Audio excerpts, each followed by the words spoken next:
It's your Locked On Flyers podcast for Wednesday, June 8th, your daily dose of Flyers news, analysis, and high quality content that is looking to the implosion in Boston, maybe for some help with the Flyers today.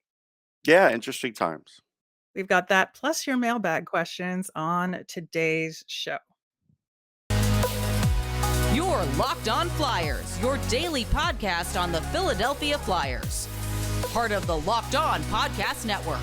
Your team every day.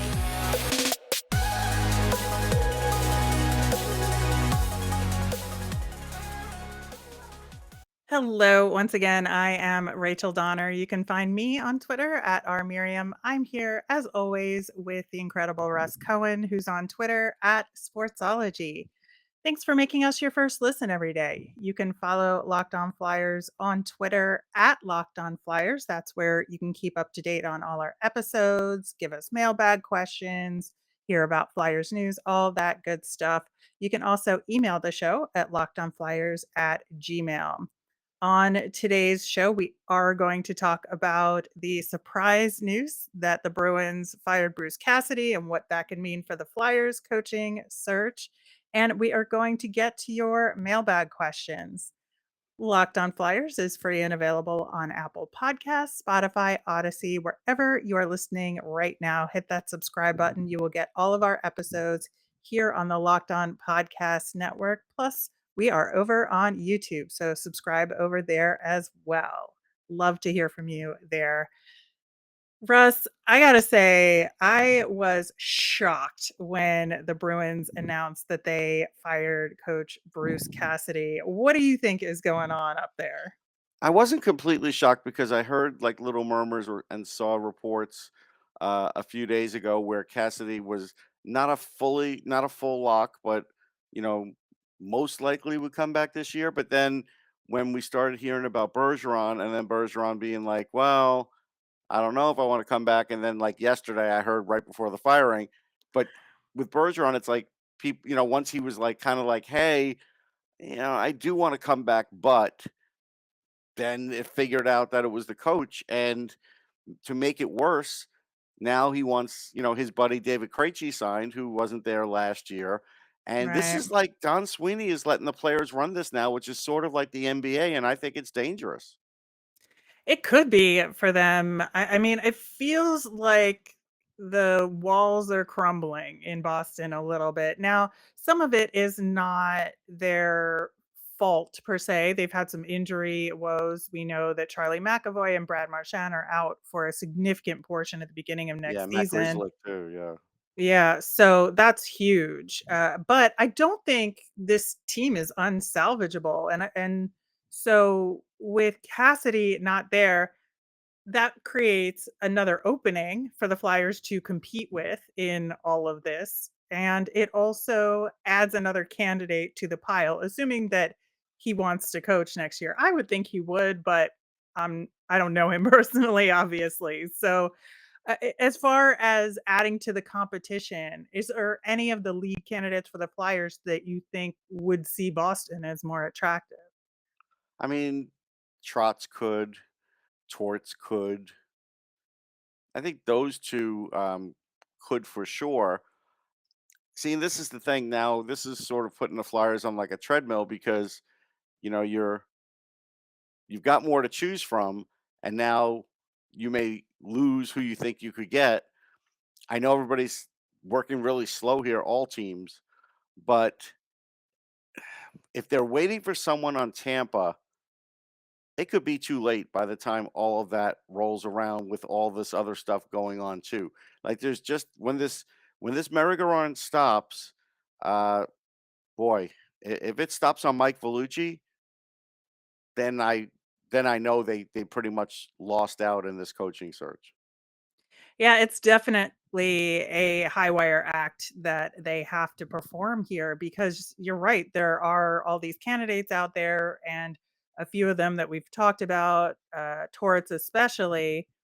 We would think that he would want to be the number one choice wherever he goes. And if it's clear that he's not, then maybe he's not interested in the job. And Boston is tempting in a lot of ways because I know that, they do have some of these problems here with who are they gonna be able to sign and, the players seemingly running the show. And But half there's the a blue lot of line is yeah, gone for months. yeah. But there's a lot of talent there, There is. and there's also a chance to mold a team and kinda rebrand it in a lot of ways, and that's appealing to a Mhm. lot of coaches, and so that's, like, where my concern is that the Bruins are definitely a shiny object for these top coaches and, with the original 6 prestige and all of that that goes along with it for that team, that it could pose a problem for the Flyers in terms of having the allotted time they need to do the due diligence and the kind of search they wanna do versus having to make a decision maybe before they want to. Right. I think this hurts them more than it helps them unless Cassidy's their guy, which, I Right. can't say Could summarily be. he is. I mean, he could be, but I don't know for sure he is. He's handled a lot of adversity, and he's Mhm. done a much better job than I thought he was going to do because I was basing that on his Washington time, which wasn't great. But then right from the get go, he was good with Boston. But still, all in all, this is making it tougher. Do you think some of the instability there affects what kind of potential trades the Flyers could make with the Bruins? Yeah, I do. Because again, I'm looking at all these things and things that we'll talk about later in the show, and it's like, how many more moves can I do without actually having a coach rubber stamping this? Mhm. Yeah, I mean, there's rumors about David Pastrnak on the trading block. I don't necessarily I don't think think that's that's happening. happening, but, you know, with Bergeron potentially not returning, and there's just so many moving pieces and parts there. And we've talked about, taking advantage of the Bruins more at the AHL level and kind Yes, of swiping a bunch of the Providence Bruins for the Phantoms that could help them. But maybe there's a chance that some of the actual Bruins could be available as well, or maybe a way to relieve some cap space. ideally, you would want to make this hire before you have to make that decision on Morgan Frost too, so the new coach Mhm. can be in on all of this.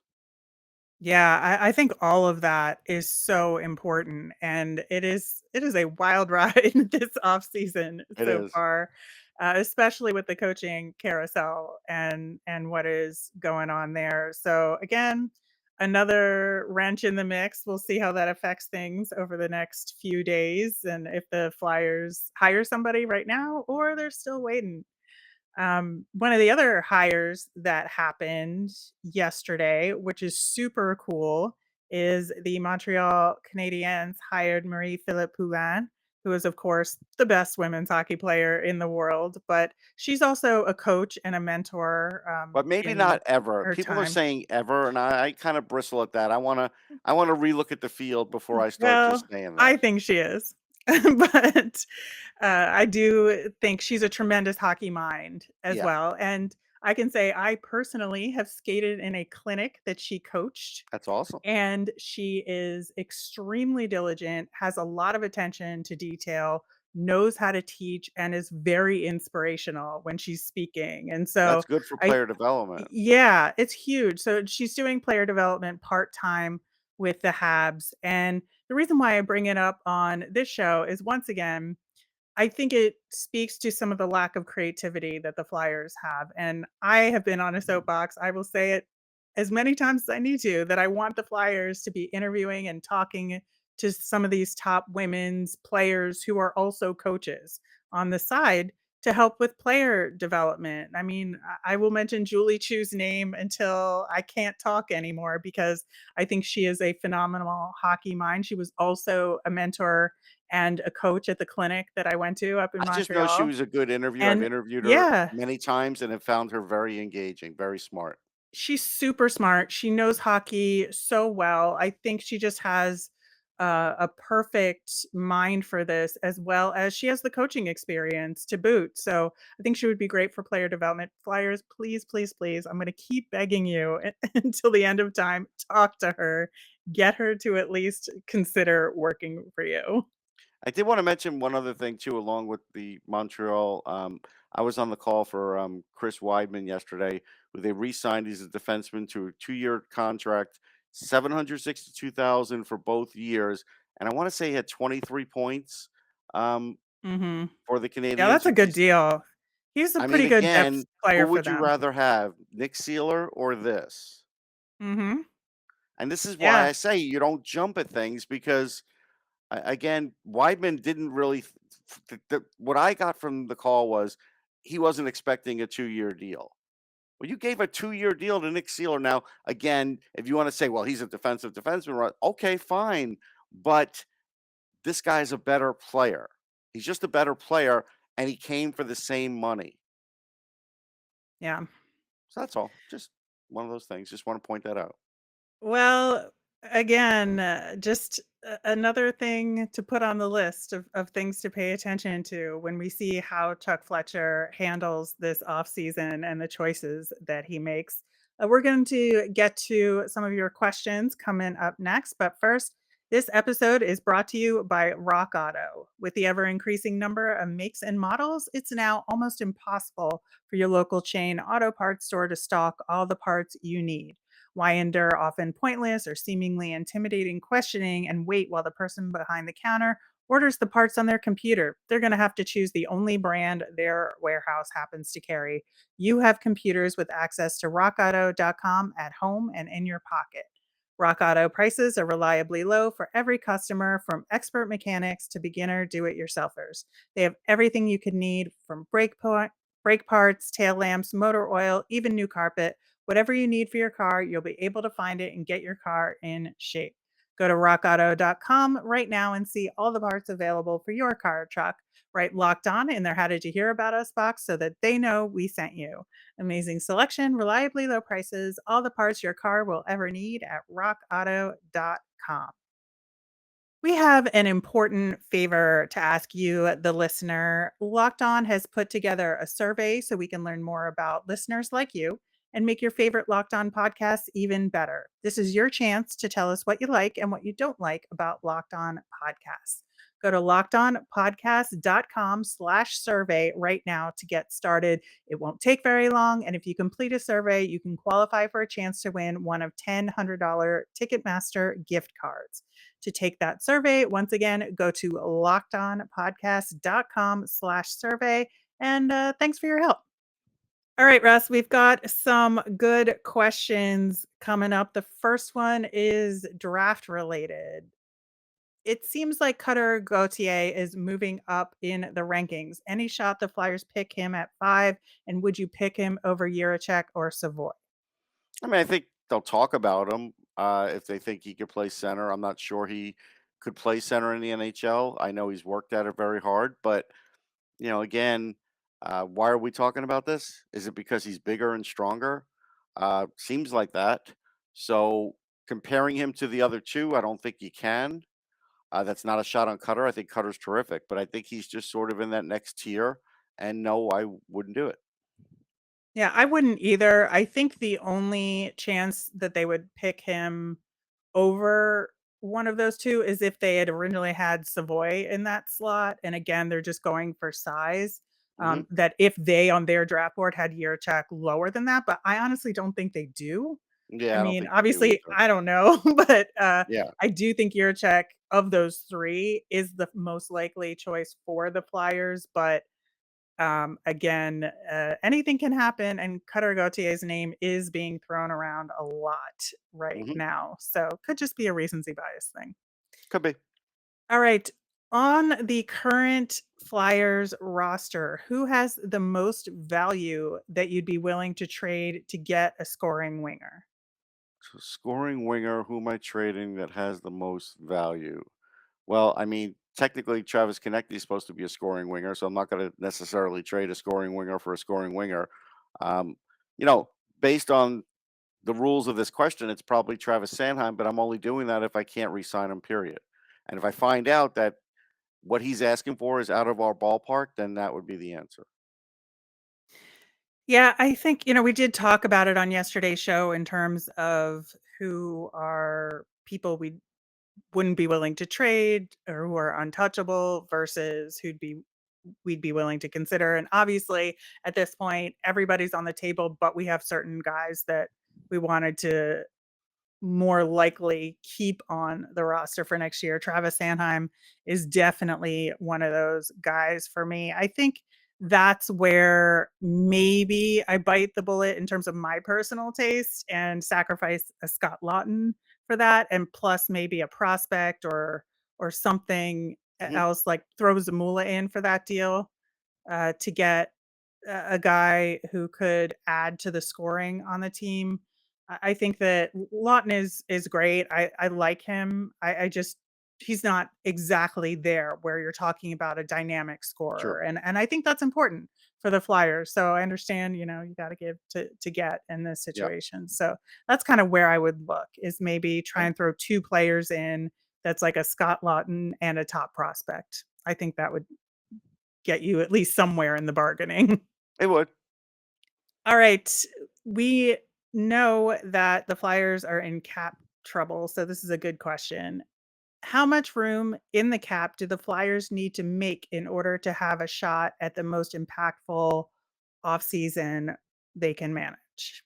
Well, they'd have to lose all of JVR's salary, which means giving up another draft pick of some sort, which I'm completely against at this point. But that's part of it. And then the other part of it is still moving either a Konechny or somebody like that. So then all of a sudden you have an extra 10 or 11 million above and beyond what you still have to sign your UFA RFAs with. Yeah, I think that's really where the Flyers are stuck, right? Because Yep. there's really nobody else to get rid of that has enough value Right. that's gonna create that space for you, and to get somebody to take on JVR's salary is gonna be really tough. And just I because it's just being talked about, like, on a different show, I will say, never would I ever I know that that's a game of some sort. Never would I ever trade the 2024 first round pick to somebody to take JVR's contract for 1 year. No. Oh, that's insanity. That is absolute insanity. I mean, it's a possibility because it's an option on the table, but that's an utter failure, I think, Yeah. on Chuck Fletcher's part if he does anything like that. All right, next question. Who are other NHL teams that have cap issues that the Flyers could potentially take advantage of, or are there none? Or conversely, who has the space that we could potentially work with? Well, I mean, most teams have cap trouble. The teams that have space are the oddballs, like the Ottawas and the Seattles and Mhm. Columbuses. They Right. have space. Even the Rangers have more space than most contending teams.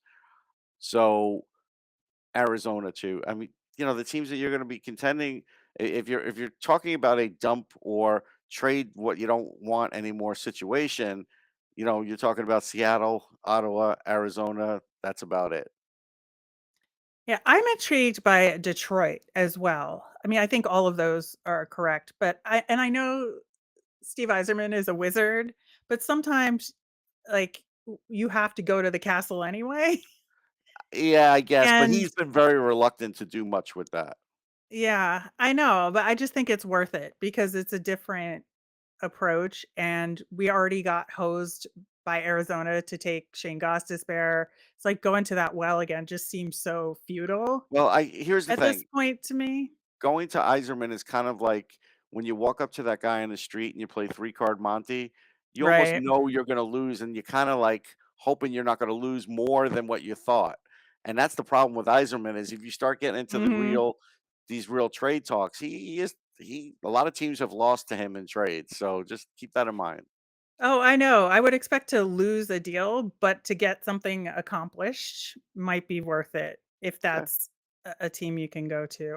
I don't know. I just think you have to, again, get creative here because there aren't a lot of I mean, options. again, you might be going to, them to do this and, in essence, making them much better than you. And because it's possible Detroit could make the playoffs this year. They have a chance. They do. I think they'll be much, much closer. Next question. Would you advocate for or pay more for ESPN Plus or whatever streaming service you get the NHL on to eliminate blackouts? No, because I already feel like I'm paying enough. So I wouldn't do it.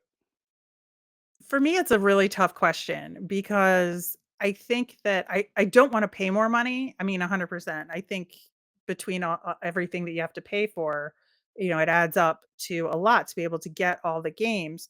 But if you are centralizing it by eliminating blackouts, so you can get all the games in one place as opposed to having to subscribe to a whole bunch of different stuff to get all the games, I think you could make the cost lower. There's a way to do it. Like, I'm just Oh, they're not ballparking. lowering the cost, Rachel.